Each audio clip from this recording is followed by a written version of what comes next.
Et donc salut à tous les amis, c'est Ozone de pour la chaîne Cubes Brothers. Et aujourd'hui on se retrouve pour une nouvelle vidéo. Alors ça sera la partie test de l'unboxing, donc du Giga Unboxing. Donc comme vous le voyez, je n'ai pas tous les cubes, donc j'ai pas ceux de mes amis, pas tous en tout cas.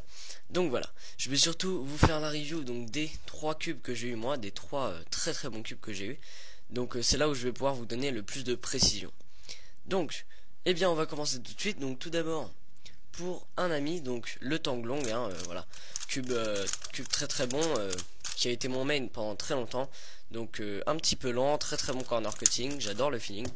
Donc voilà, ça je vais pas vous passer 10 ans dessus puisque vous avez plein de choses dessus sur ma chaîne. Donc c'est le Moyo Tanglong. Ensuite il y a eu deux YJ Yuhu, donc des Megaminx. Donc il y en a eu deux parce que tout simplement il y en avait un pour Cube Girl et un pour un ami, donc en stickerless. Donc bah un cube très très bon, le meilleur au niveau rapport qualité-prix en Megaminx. Franchement il rivalise bien avec le Diane, ça dépend de chaque personne. Certains préféreront le feeling du Yuhu et certains préféreront le feeling du Diane. Voilà, donc là pareil, hein, il y a beaucoup de choses sur ma chaîne, il y a carrément une review même sur le YJ Yuhu. Voilà. Donc maintenant, bah, un nouveau cube que je n'avais pas eu par contre, donc c'est le YJ Yupo, donc le 2x2 en stickerless, donc toujours pour un ami, mais il me l'a prêté à l'occasion de cette vidéo, donc merci à toi. Donc, eh bien c'est un cube plutôt sympa, je pense qu'il conviendrait vachement bien aux débutants, au 2x2, puisqu'il est très contrôlable, un peu lent. Moi c'est pas mon cube préféré, il est un peu trop lent pour un 2x2 je trouve. Après il faudrait le luber correctement tout ça pour voir ce qu'il vaut vraiment. Mais voilà, c'est un très très bon cube. Au niveau corner cutting, bah c'est un 2x2, donc normalement il est très très bon, vous voyez. Bon, un peu moins de 45. Il est quand même pas mal desserré, donc voilà. Donc un peu moins de 45, c'est pas le meilleur 2x2, je vous avoue. Mais franchement, pour les débutants qui sont entre, je dirais, hein, entre 10 et 15 secondes, voire un petit peu moins, ça suffira largement. Voilà. Donc là, en stickerless, comme vous le voyez, hein, il y a du rose à la place du rouge. Donc voilà, après au niveau corner cutting reverse, bon il est pas terrible. Comme je vous l'ai dit, au niveau vitesse, il est assez lent. Mais ce qui va permettre une très bonne de contrôler très bien le cube, donc ça c'est une bonne chose. Je trouve qu'il bloque un petit peu, mais ça c'est mon avis, c'est par rapport à ma façon de cuber. Donc voilà. Mais sinon c'est un bon cube dans l'ensemble et je vous le conseille si vous êtes des débutants au 2x2. Et sinon, pour les autres cubes donc que je n'ai pas là ici mais que mes amis ont, donc il y a eu donc le King Kong cube, donc le 4x4 un peu bizarre là que vous avez vu. Donc en fait ce cube est super dur à comprendre comment ça fonctionne, enfin moi j'ai eu du mal. Rien qu'à le tourner c'est pas facile parce qu'il y a vraiment des pièces qui sortent de nulle part. C'est vraiment compliqué au début. Donc bah lui il a réussi, il a regardé quelques tutos mais franchement il a bien réussi rien qu'intuitivement, il a réussi à faire pas mal de choses. C'est un cube assez complexe, enfin je dirais pas complexe mais un peu long et il faut avoir quand même une logique dans le Rubik's Cube et une petite maîtrise quand même. Mais ce cube est super intéressant, il est très joli en plus. Donc voilà, c'est vraiment un cube très beau. Si vous êtes vraiment amateur de casse-tête ou faut vraiment réfléchir, je vous invite à l'acheter. Il coûte un petit peu cher mais il est vraiment super. Et en plus, il y a eu donc le clock, donc bah, le clock, hein, cube normal, enfin pas normal on va dire parce qu'il est bizarre quand même, mais c'est pas du tout un cube en plus. Donc en fait c'est une petite horloge, hein, comme vous avez vu avec, enfin c'est en forme d'horloge avec 6 horloges sur chaque face. Donc en fait le but est d'aligner toutes les aiguilles sur midi.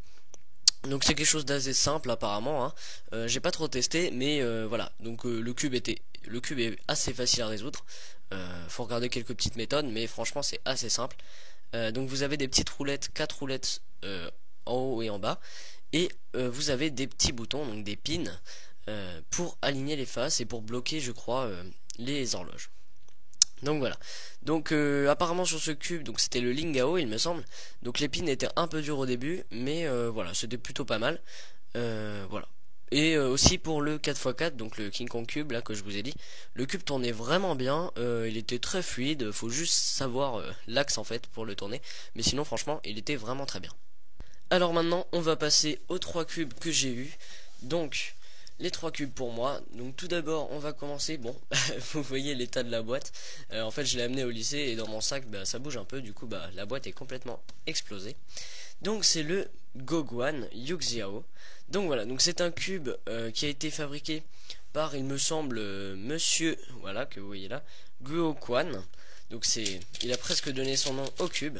Donc en fait il a fait le cube via Moyu, mais il a laissé le nom, il a laissé son nom. Donc c'est Moyu qui l'a aidé à faire ce cube, donc d'où d'ailleurs les couleurs qui sont exactement les mêmes que chez Moyu. Donc et bien tout simplement ce cube est devenu mon main en fait. Il a un feeling que j'aime beaucoup, qui ressemble un petit peu au Li Ying. Je sais pas si vous vous en rappelez, c'était il y a très longtemps.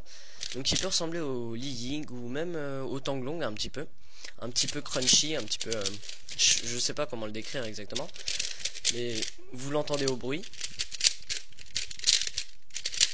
Voilà, donc j'aime beaucoup le feeling. Franchement ce cube est juste une excellente surprise. Il est très très rapide, hein. Vous voyez que beaucoup plus rapide que le Tanglong.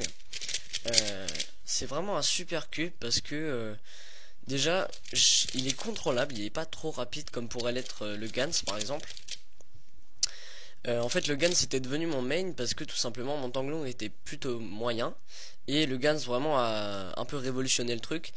Et mais c'était au niveau du feeling, le Gans me plaisait moyen, même si c'était mon meilleur cube. Au niveau du feeling il était pas terrible pour moi en tout cas. Mais voilà qu'est arrivé le Goguan, et là il a toutes les qualités du Gans je trouve, hein. Et en plus il a un bon feeling que j'aime bien, donc du coup je l'ai choisi. Donc j'arrête pas de vous dire qu'il a des qualités, mais je vais vous dire lesquelles. Donc tout d'abord excellente vitesse, un peu moins rapide que le Gans comme je vous l'ai dit, mais franchement au niveau vitesse il est vraiment parfait pour moi. Après vraiment le gros point fort de ce cube, c'est juste le corner cutting, hein, vous allez voir. Juste impressionnant. Et en fait il va cutter partout, c'est à dire que si on va trop loin il va cutter en reverse presque. Mais vous voyez, regarde, il est impressionnant le corner cutting. Je suis à presque 50-55 degrés et il cut quand même. Au niveau reverse il est très bon aussi, vous voyez, line to line, hop, voilà. Et en fait si on va trop loin dans le reverse il va cutter en corner cut. Donc en fait ce cube c'est la particularité qu'on peut voir sur les excellents cubes qui ont un très bon corner cutting, c'est tout simplement qu'ils cut tout le temps. Voilà. Donc si tu cut pas en corner cutting, tu vas cutter en reverse. Voilà. Donc ça veut dire vraiment que c'est un cube excellent au niveau du corner cutting. Ensuite au niveau des blocages, j'en ai presque pas. Franchement il est vraiment au niveau des M-slice pareil, hyper rapide, hyper fluide. Sinon après au niveau des pop, j'en ai eu un ou deux, mais sur 500 solve peut-être, donc c'est vraiment rien du tout. Franchement ce cube est vraiment excellent. Je n'ai pas testé encore les nouveaux cubes qui arrivent là, comme je sais plus le Wailong GT ou tout ça. Je les ai pas encore testés, mais en tout cas celui-là est vraiment exceptionnel, et voilà pourquoi il est devenu mon main. Alors nous allons maintenant passer au Mega Shengshu, donc le 8x8 Shengshu. Alors déjà ce cube hein, il est énorme, juste incroyable. Après donc au niveau des couleurs, c'est des couleurs standards de chez Shengshu, hein. Là il n'y a rien d'exceptionnel. Mais la petite particularité sur ce cube, vous voyez que les pièces du centre sont plus petites que les pièces des layers externes. Et ça c'est quelque chose de très important et de très utile je trouve. Surtout pour la résolution du 3x3 à la fin, qui va permettre de pas trop perdre de temps dessus et de faire un temps plus ou moins bon au 3x3. Donc ensuite ce cube il pop un peu, mais bon voilà, c'est un gros cube, donc c'est plutôt logique, hein. Comment ne pas faire popper un cube aussi gros, ça peut arriver hein, évidemment. Admettons quand vous tournez un petit peu trop la face, voilà, sans faire exprès vous passez. Mais en général franchement il a un très bon corner cutting pour un cube de cette taille là évidemment. Au niveau des layers c'est plutôt bon. Les layers externes sont juste incroyables. Les layers internes sont un peu pumpy je dirais, donc un peu dur à tourner, mais ça va, franchement pour un cube aussi gros ça passe, on va dire. Non franchement ce cube est très rapide pour un cube de cette taille là. Il est vraiment il est utilisable largement. On peut très bien aller vite avec ce cube, il n'y a aucun problème. Donc comme je l'ai dit, un petit souci, il pop quelquefois les pièces du centre par exemple, mais c'est pas très important comme pop. De plus il n'y a pas trop de lock-up, ça va. Moi j'ai des petites mains, donc ça m'arrive d'avoir des lock-up puisque je finis pas tout le temps mes mouvements correctement. Mais franchement, pour un cube aussi gros, ça m'a impressionné d'avoir une si bonne qualité. Sinon, ouais, j'ai fait un solve avec, du coup. J'en ai fait qu'un depuis. J'ai fait 18 minutes 50, donc bon, c'est pas terrible. Mais bon, je suis plutôt content d'avoir fait sub 20 dès le premier coup, sachant que je suis vraiment pas très fort au Big Cube. Donc c'est plutôt pas mal pour moi. Donc voilà, après j'ai pas grand chose d'autre à dire sur ce cube, sachant que je ne pratique pas trop les Big Cubes. Après au niveau des modes, je sais pas si c'est très utile de faire un mode sur un 8x8, sachant que c'est pas un event officiel. Mais franchement on peut faire des très bons temps avec ce cube puisqu'il est très rapide. Il est très fluide aussi, plutôt pas mal hein. Et franchement il est largement utilisable pour le speed cubing. Alors ensuite on passe au cube donc que j'attendais vraiment, c'est le Gigaminx Shengshu. Donc la boîte est vraiment incroyable, elle est en carton carrément. C'est pas du carton très fin comme là, c'est vraiment du carton plutôt épais. Donc bah, la boîte est super sympa je trouve, très bon design. Vous voyez que là on voit un petit Gigaminx ici, franchement c'est plutôt agréable. Donc eh bien ce cube m'a vraiment impressionné, aussi bien au niveau de la vitesse, donc vraiment super, qu'au niveau de la fluidité, franchement je m'attendais pas du tout à un aussi bon cube, surtout de cette taille là, c'est vraiment impressionnant. Il a un bon corner cutting pour la taille hein, vous voyez, ça cut un petit peu, bon après évidemment on va pas aller jusqu'au milieu de la face, mais voilà, il est très rapide franchement. Regardez, on peut faire des algorithmes très facilement, les layers internes sont vraiment excellentes, presque aucun pop. Je suis vraiment très content de ce cube parce que c'est quand même un gros cube qui nécessite énormément de pièces, et pour avoir un aussi bon cube de cette taille là, franchement c'est vraiment bien, sachant que le stage Megaminx il est un peu long.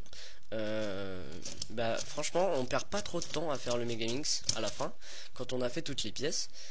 Donc j'ai fait quelques temps avec, donc mon record ça doit être 16 minutes par là, donc bon c'est pas terrible non plus hein.